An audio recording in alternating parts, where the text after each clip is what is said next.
Okay, so I don't think I'm speechless for the first time, but I am speechless this time. Here, I'm going to take my glasses off. Sorry about that. Cause yeah, like I don't really know what to say about this game. It is kind of crazy. It's wild what happened.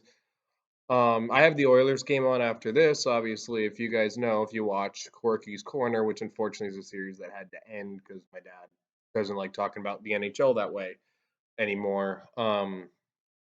I do care about how the Oilers do. I want them to do well, all that. So I got that game playing right now. But Carolina, like, man, it's only game two. No need to be reactionary.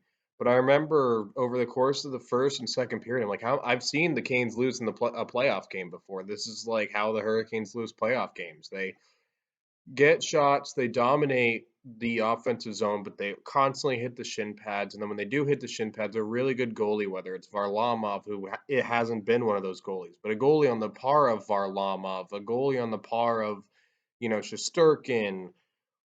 Who's another illegal? Bobrovsky.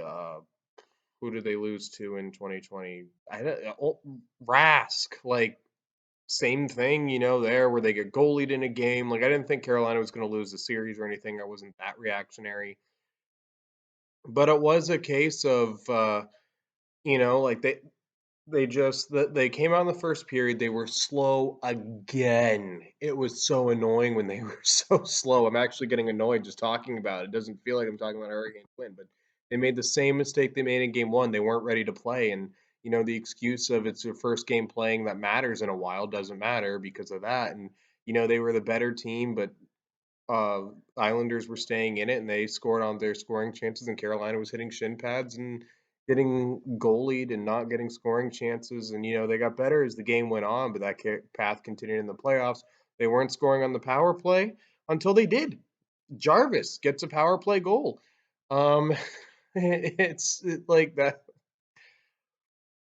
Jarvis gets a power play goal, and then they continue to they continue to wind down, but it's the same kind of grinding out. I was like, they weren't passing well; their passes weren't clicking. I thought Slavin hasn't had for 2 games in, hasn't had a good series. Um, it's just it was you know it's just sorry, I got distracted by the Oilers game again. If you have ADHD and you're trying to start a YouTube channel about a hockey team, don't have another hockey game on while you're talking about another game. Just word of advice there. But it just felt like the same kind of Hurricanes loss. And then they made it 3-2. And I'm trying to remember what the goal that was making it 3-2. But the third period started, and Carolina had them hemmed in. And I think it was a power play goal. But I just want to pull up because I want to get my exact thought process on what I make of the Canes game that they just won. Um, Kyle Palmieri got started, but Horvat, Andres Lee, then Teravainen on the power play. So it wasn't Jarvis, it was Teravainen. Jarvis then sniped one. Even strength, and I just wasn't expecting that goal to go in, which is why, like, the reason why this part of the game is a blur, because I'm remembering the end of the game. Um, so then Jarvis scored, and I was just shocked. I was like, holy crap, they scored. Hopefully they tie it and everything. But I'm like, Dad, you're probably not rooting for the game to tie it because Carolina has, like, because then this will impact you watching the Oilers because, like, they continued the game they've started coverage on. They don't broadcast, they don't, like, just go back and forth between games to get their TV revenue in. Then Sebastian Aho scores. It felt like a power play, but it honestly wasn't a power play. And I was like, oh my God, they tied it. It was just a nice, kind of let me play it real quick. Hold on 1 second. All right, jogging my memory back because I'm still on a bit of a high of a euphoria. It was the reason why is they pulled the goalie, and I was thinking, all right, they pulled the goalie. You got to try to score and everything. But I'm like, I don't see them scoring. I didn't think they were going to win the game the whole time.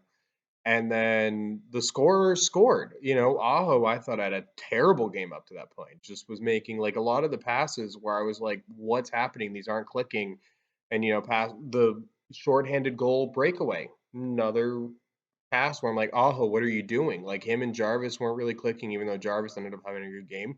But in a game he's not playing well, and I've been a proponent of making Jacob Slavin the next captain as Jordan Stahl's getting older and everything. Aho's really put himself in the argument in this playoff series why he should be the captain over Jacob Slavin. Jacob Slavin's still my favorite player, and just the story and how he ended up proving me right, and I really liked his style of play, but he hasn't been there this series really. Like he's kind of been invisible. He's been fine, but he hasn't made the spectacular defensive plays he used to make. He's just been good.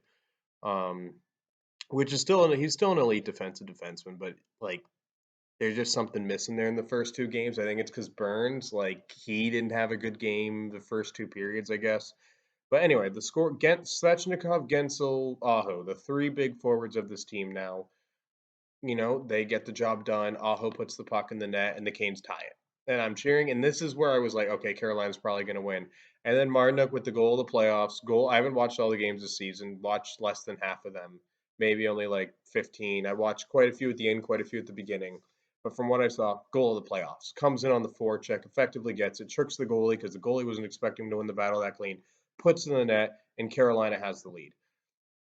And it's just, and Carolina's off to the races. They're definitely winning the game, and then Gensel puts it in the net, and then the fun stuff happens. The scrums. This is what I love about playoff hockey. Like you can still, even when a game's over, because the Hurricanes weren't losing that game. For how good? Yeah, the Oilers just scored. Let's go. Sorry, Kings fans who are watching this. Zach Hyman. If only my parents were as rich as Zach Hyman's, I'd be scoring that goal right now. Um, Andrew Burke's outdated joke, but but besides the point. But you get into the rough stuff. Steven Nason, he puts the puck in the like. Steven Nason comes in. He wins a fight without dropping the gloves. They're not going to give him the fighting major, but I think he agreed to go with Matt Martin. Matt Martin dropped the gloves and was ready to go, and Nason was like, "All right, I'm going to funnel him over," and wins a fight without even fighting. Steven Nason's a beauty. I almost gave him Hurricane of the game off of that alone. And just the fun stuff happens, the scrums and everything. It's great. Love to see it. And then, and Carolina, they clinched this game. They came from behind. That's the saying for this game. Title of the video: Carolina comes from behind. They win the game. I almost relived it talking about my frustrations with the game there in the first two periods. But that's the kind of game you need to win. A game where you don't play well, it looks like you're going to lose, and he grasps clutches from defeats, because there's going to be nights where you don't do that or the team does the opposite. But it's important to get those. Carolina does their job at home. For me as a fan, as much as I want them to get the sweep, get the split. That's the mission. Just get the split. On the road, you just got to win 2 of 6 games. Hopefully, you can get the split, clinch it in 5. Hopefully not game 6. Carolina has had a habit of prolonging some of their first round playoff series, but yeah, that's it. Hurricane of the game. I think for 2 games, he was the number 2 seed in terms of getting Hurricane of the game. Last game, scored a goal, and has been laying hits and laying the body and really giving the tat for the tit he's been absorbing, and that is Seth Jarvis. Seth Jarvis for me gets Hurricane of the game.